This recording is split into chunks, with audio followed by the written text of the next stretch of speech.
시청자 여러분 안녕하십니까. 이영훈의 역사비평. 오늘의 주제는 한반도의 유일한 합법정부, 대한민국의 그 국제적 지위를 둘러싼 논란에 대한 것입니다. 최근 정부는 2020년부터 중고등학교에 보급될 한국사에서 1948년 대한민국이 성립할 당시의 국제적 지위와 관련해서 그동안에 한반도 유일한 합법정부라 해온 것을 이것을 삭제하도록 하는 방침을 만들어냈습니다. 발표를 했습니다. 이 자료 화면을 보시면요, 이것은 신문에서 난 기사를 그대로 인용한 것인데요. 이 자료 화면에 보면은 몇 가지 중요한 사항이 있습니다. 자유민주주의, 대민주주의, 한반도 유일한 합법정부, 북한 도발, 6.25 남침 등등 이와 같은 그 남북한의 중요한 문제와 관련해서 한반도 유일한 합법정부라는 현행 교과서에 포함되어 있는 서술을 교육부 시안에서는 삭제하도록 했는데, 이것을 최근에 발표한 2020학년도부터 적용할 그러한 확정적 방침으로서 교과서 기술의 지침으로서 발표를 했습니다. 이 문제에 대해서 살펴보겠는데요. 지난 시간에 말씀드린 대로 1948년 8월 15일 대한민국 정부가 수립되었습니다. 그날 전 세계를 향해서 대한민국의 수립, 독립, 건국을 선포하는 기념식이 열리고요. 그 석 달 뒤 1948년 12월 12일에 유엔 제3차 총회에서 한국 문제에 관한 결의를 하면서 다음과 같은 결정을 합니다. 이 자료 화면은 제가 지난번 역사비평에서 보여준 것인데요.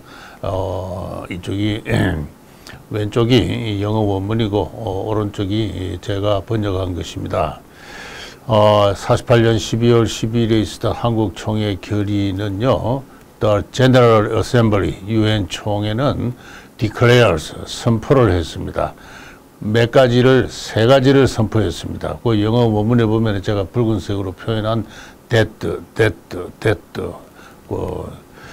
that 앞에는 또 세미콜론이 이렇게 있습니다. 그래서 세 가지를 그 사항을 declare 했는데요. 그게 뭔가를 번역을 하면은 왼쪽에 있는 번역문과 같습니다. 제가 그대로 한번 읽어드리겠습니다. 유엔 총회는 임시위원단이 선거를 감시하고 자문할 수 있었으며 모든 한국인의 압도적 다수가 살고 있는 한국의 그 부분에 대해 실효적인 통제와 관할권을 행사하는 합법적인 정부, 괄호 열고 대한민국 정부, 괄호 닫고가 수립되었다는 것. 두 번째는 이 정부는 한국의 그 부분에 거주하는 유권자들의 자유의사의 유효한 표현이며 임시위원단이 감시하였던 선거에 기초하였다는 것. 그다음에 그리고 세 번째로, 그리고 이 정부는 한국에서 유일한 그러한 정부라는 것을 선언한다. 이렇게 했습니다. 이 선언에 기초해서 역대 정부는 자유당 정부 이래, 이승만 정부 이래, 박정희 정부, 그리고 1990년대의 노태우 정부의 노태우 김영삼 정부, 김대중 정부에 이르기까지 역대 정부는 교과서에다가 대한민국은 그 성립 초기에 있어서 한반도에 있어서 유일한 합법정부라고 가르쳐 왔습니다. 그리고 그것은 우리 헌법에서 대한민국은 한반도와 그의 부속 도서를 영토로 한다는 우리 스스로가 만든 헌법 자체를 국제사회가 사실상 공인해주는 그와 같은 의미를 갖는 것으로도 해석되고 있었습니다. 이것은 그동안 지난 1990년대까지 우리 한국인들의 나아가서 한국 정부의 통일 정책의 기조를 형성해 오기도 했던 것입니다. 그런데 이것이 뒤바뀐 겁니다. 왜 뒤바뀌었느냐 하는 그 문제를 오늘 말씀드리겠습니다. 이 전통적인 해석에 대해서 저는 그것이 옳다고 생각합니다. 다시 한번 자료 화면을 돌아가 보시면요, 이 세 가지를 결정했는데 첫 번째 결정은 이 유엔 임시위원단이 선거를 감원하고 자문하했으며 또 한국의 압도적 다수가 살고 있는 그 부분에서 합법적인 정부가 수립되었다는 사실, 이 정부는 실효적인 통제와 관할권을 행사하고 있다는 것입니다. 그래서 실효적인 통제와 관할권을 행사하는 합법적인 정부가 들어섰다는 사실. 그 다음에 두 번째는 요 합법적인 근거를 제시했습니다. 이 정부는 유권자들의 자유의사의 유효한 표현이며 임시위원단이 감시했던 선거에 기초하고 있다. 요게 바로 lawful하다, legitimate하다, 합법적이다, 정당하다 하는 것에 정치적 근거가 되는 것입니다. 그렇게 해석되는 것입니다. 세 번째는 이 정부는 한국에서 유일한 그러한 정부라는 것을 선언한다. 한반. 요때 한국이란 것은 이 앞부분에 기다란 그 유엔 임시위원단의 보고서가 있습니다. 거기에 코리아 할 때는 이 한반도 전체를 말하는 것입니다. 그래서 한반 유엔 임시위원단이 입경이 거절된 38선 이북에서는 정부를 칭하는 어떤 그러한 북한이 성립했지만 그거는 합법적이 아니다라는 대단히 적극적인 어떤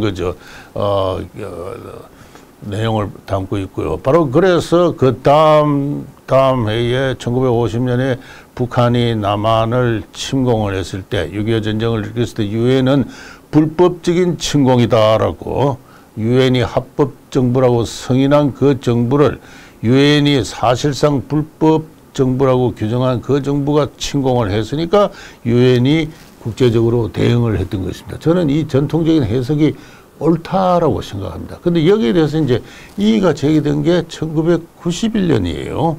1991년에 잘 아는 한양대학의 리영희라는 교수가 있었습니다. 전환시대의 논리라는 책을 쓴 분이죠.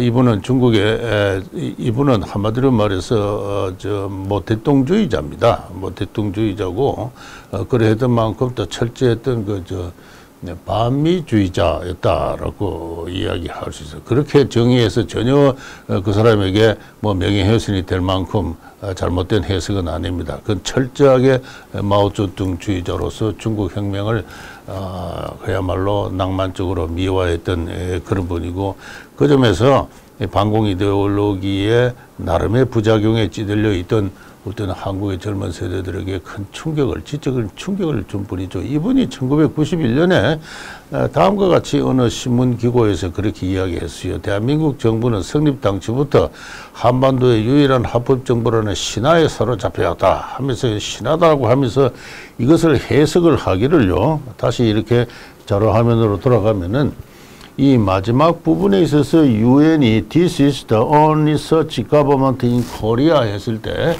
이 코리아를 선거가 시행된 코리아다, 그렇게 해석을 했던 것입니다. 그 앞부분에 가면은 이 over that part of Korea라는 말이 나오는데, 바로 그 that part of Korea가 그대로 축약되어 가지고 선거가 시행된 그 지역에서 유일한 자유선거에 기초해서 구성된 정부다, 이렇게 해석을 했습니다. 그러나 이거는 명백하게 잘못입니다. 유엔 결의 전체를 읽어보면은 코리아라는 말은 남북한을 총괄하는 어떤 한반도 전체의 의미로 쓰이는 것은 명확한 사실이고요.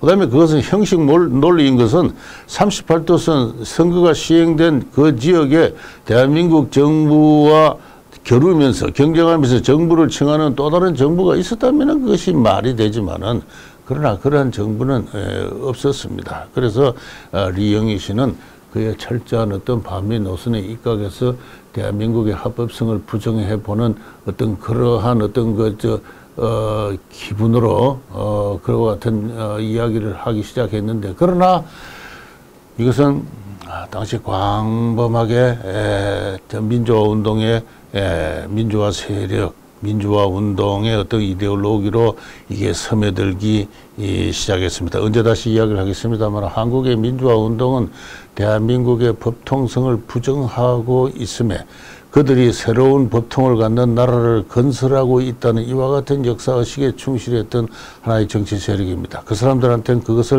그것이 하나의 역사를 재해석할 수 있는 어떤 큰 하나의 빌미, 명분을 제공한 거나 마찬가지죠. 이후 몇 사람의 역사학자들이 그와 같은 주장을 하기 시작했는데, 그렇게 해서 2001년까지의 국사교과서에는, 한국사 교과서에서는 한반도 유일한 합법정부라는 말이 굳건하게 유지되어 오다가 2003년부터 보급되기 시작한 한국 근현대사라는 교과서에서 혼란이 나타나기 시작합니다.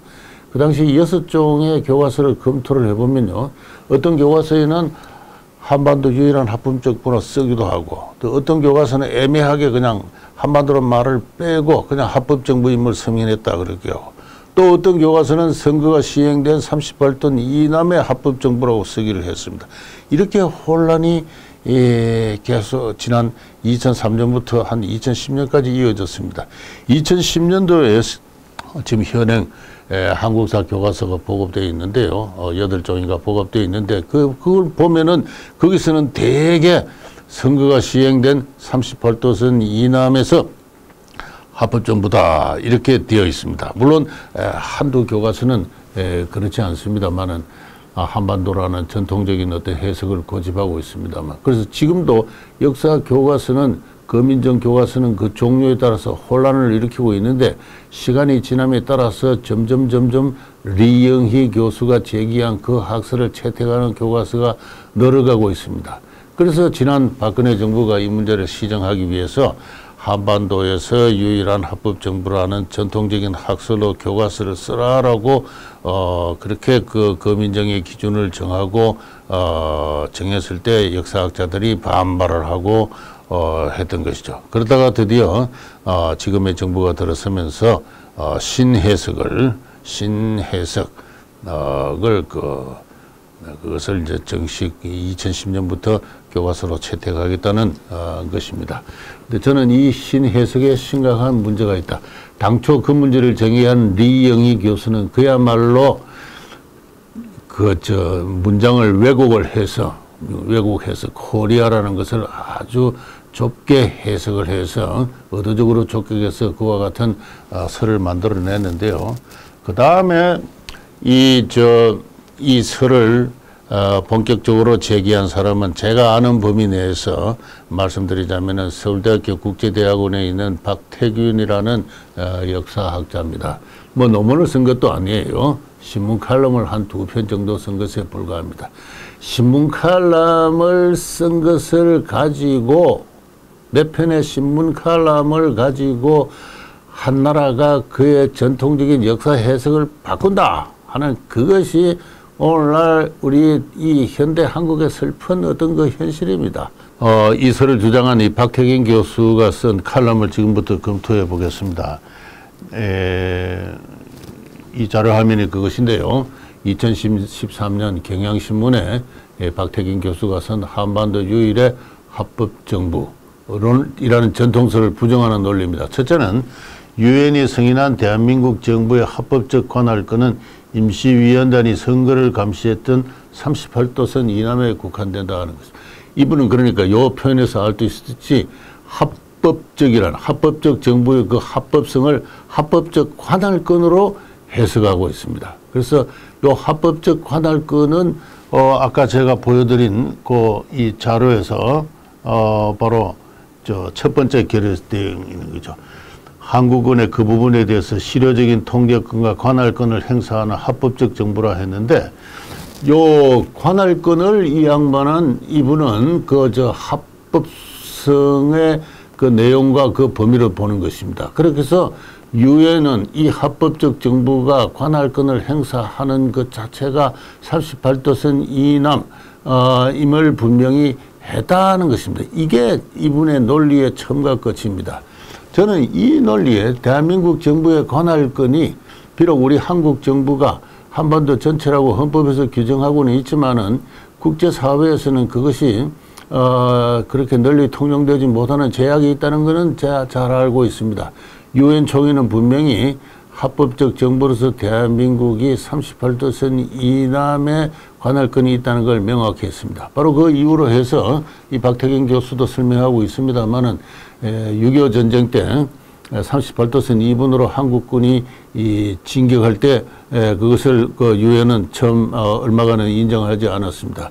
그리고 38도선 이북 지역으로 결국 남한의 대한민국 정부에 기속된 그 강원도 일부의 영토에 대해서는 1년 동안 유엔이 그 관할권을 행사했습니다. 앞으로 북한이 붕괴할 때 대한민국 정부가 북한에 대한 관할권을 자동적으로 성취하느냐, 그것은 국제사회가 또 다른 합의해야 될 문제지 자동적으로 주어지는 것은 아니라고 합니다.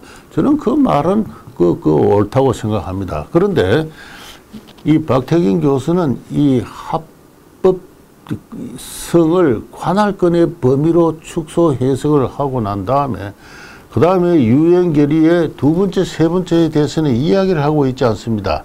다시 그 박태균 교수의 논리를 보면요. 유엔이 대한민국 정부가 주민의 자유선거에 의해서 성립하고 한반도에서 그런 정부는 대한민국 정부가 유일함을 승인하였다. 그런데 그러고 나서는 그칩니다.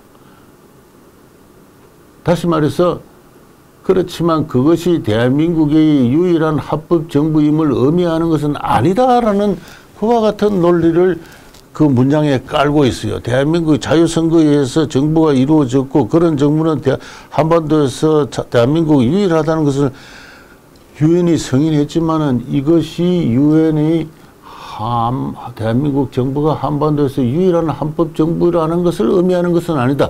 유일한 합법이라는 것은 합법적 관할권의 의미이고 그것은 38도선 이남부로 명확히 국한되어 있다. 그렇습니다.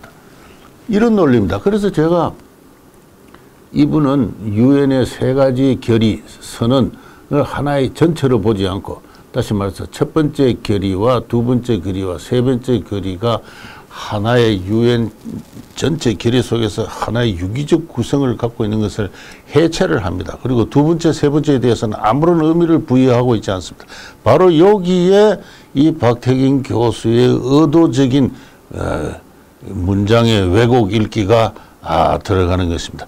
두 번째, 세 번째는 제가 보기에 첫 번째 결의의 lawful government 했을 때 그 lawful의 정치적 근거를 제시하는 주민의 자유의사가 유의하게 표현된 선거에 기초해서 구성된 정부라는 것, 그게 합법성의 근거라는 것을 명확히 국제사회가 규정했음에도 불구하고 또 전통의 해설이 그것을 그렇게 해석해 왔으면서도 불구하고 그걸 무시하고 있는 거예요.